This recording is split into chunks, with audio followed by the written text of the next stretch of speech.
Welcome back to another edition of The Explainer. Today, we're diving into something really fascinating. We are demystifying the hidden mechanics of organizational buying. You know, when we think of shopping, we usually picture ourselves just tossing an item in a digital cart and clicking buy. Easy, right? But how does a massive corporation buy things? What exactly goes into the decision to spend millions of dollars on new equipment, or even just a few $100 on office supplies? It's actually a pretty wild process, and by the end of this explainer, you are going to understand exactly how the mechanics of B2B purchasing truly work. Okay, let's dive into this. We're going to cover the B2B purchasing spectrum, the 4 forces of buying, the 3 buying situations, and finally wrap up with strategies for B2B success. Stick with me here, because I'm going to give you a couple of killer memory tricks today that will absolutely help you master this topic by the time we're done. All right, first up, the B2B purchasing spectrum. Because as it turns out, absolutely no 2 organizational purchases are exactly alike. Think about it. Imagine a company buying standard printer paper every single month. It's totally routine, right? It follows a really simple set and forget procedure. Now contrast that with the exact same company deciding to roll out a massive enterprise-wide ERP software system, or maybe building a brand new manufacturing plant. It's like night and day. The whole mechanics of buying shift wildly between those 2 extremes. And why is that? It's because business purchases vary drastically based on 4 huge factors: importance, complexity, cost, and risk. So that brings us to part 2, the 4 forces of buying. Let's look at what actually drives these complex decisions. Since these purchases are all over the map, we need a solid way to understand what's pulling the strings behind the scenes. The legendary marketing expert Philip Kotler broke this down into 4 major influences. I want you to remember the acronym EOIII. It stands for environmental, organizational, interpersonal, and individual factors. That's a brilliant little memory trick to keep handy.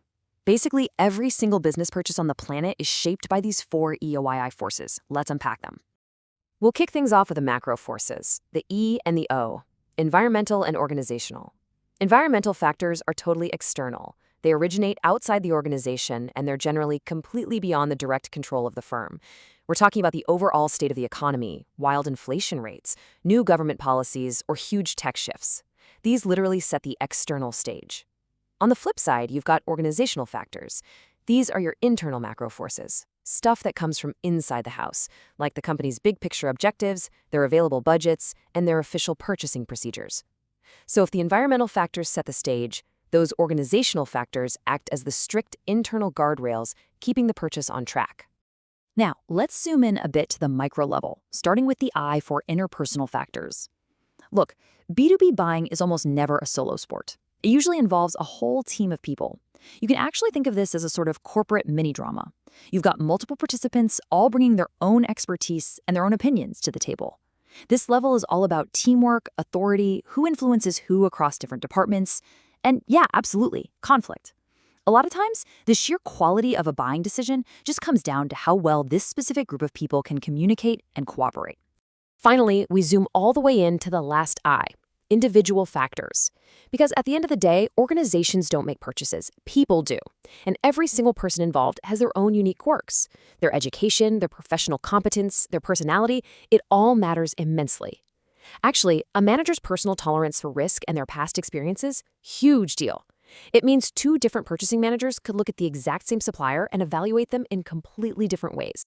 And this brilliantly illustrates the trickle-down effect we see in action. It's all connected. Environmental factors influence the grand organizational goals, which then shape the interpersonal dynamics of the buying team, which are ultimately filtered right down through those individual characteristics to land on a final business buying decision.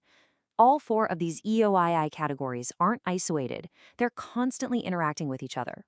Okay, so we know what's influencing the decision, but that naturally begs the question, how do these factors actually change things in practice?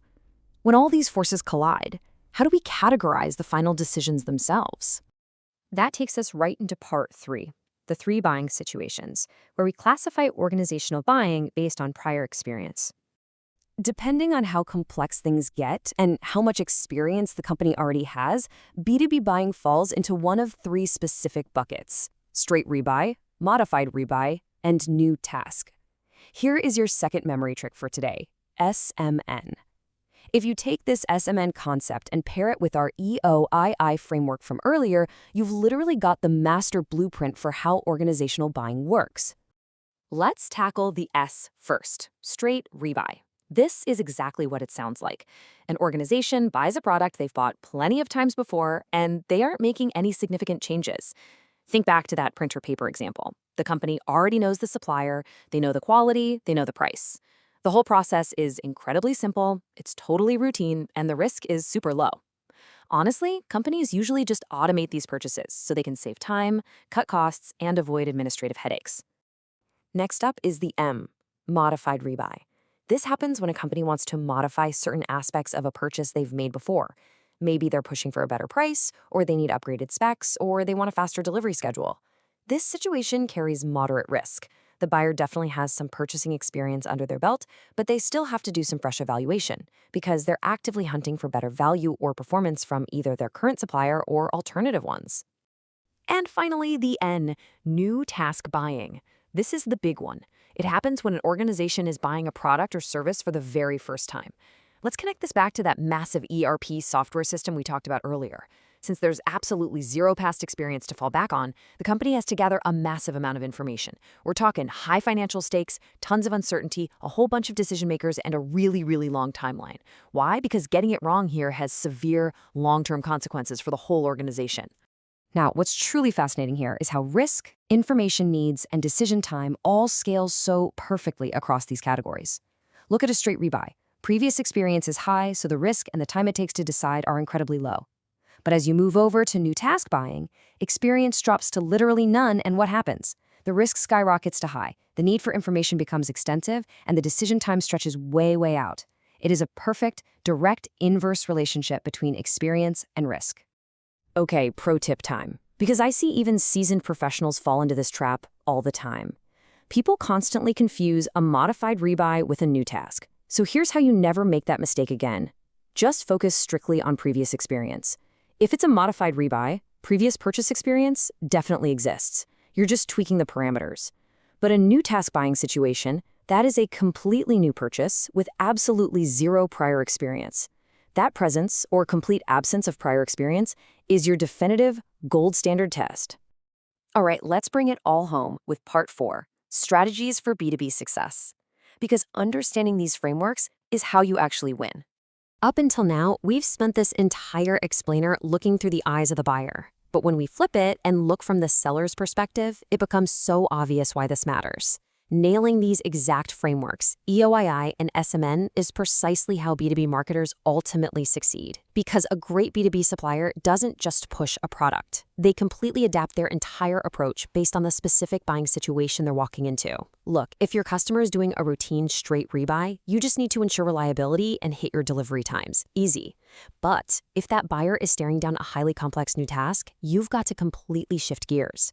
You need to build highly customized proposals, offer deep technical assistance, run demos, and basically bend over backwards to reduce their uncertainty. You simply cannot offer the same level of support for buying printer paper as you do for selling a multi-million-dollar software integration.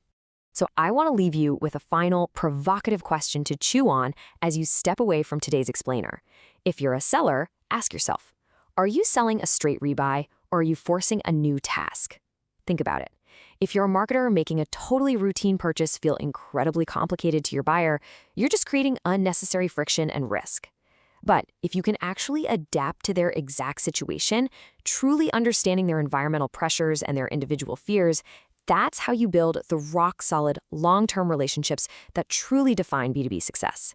Keep the EOEI and SMN frameworks in your back pocket, and you'll navigate organizational purchasing like an absolute pro. Thanks so much for joining me today, and I'll catch you in the next explainer.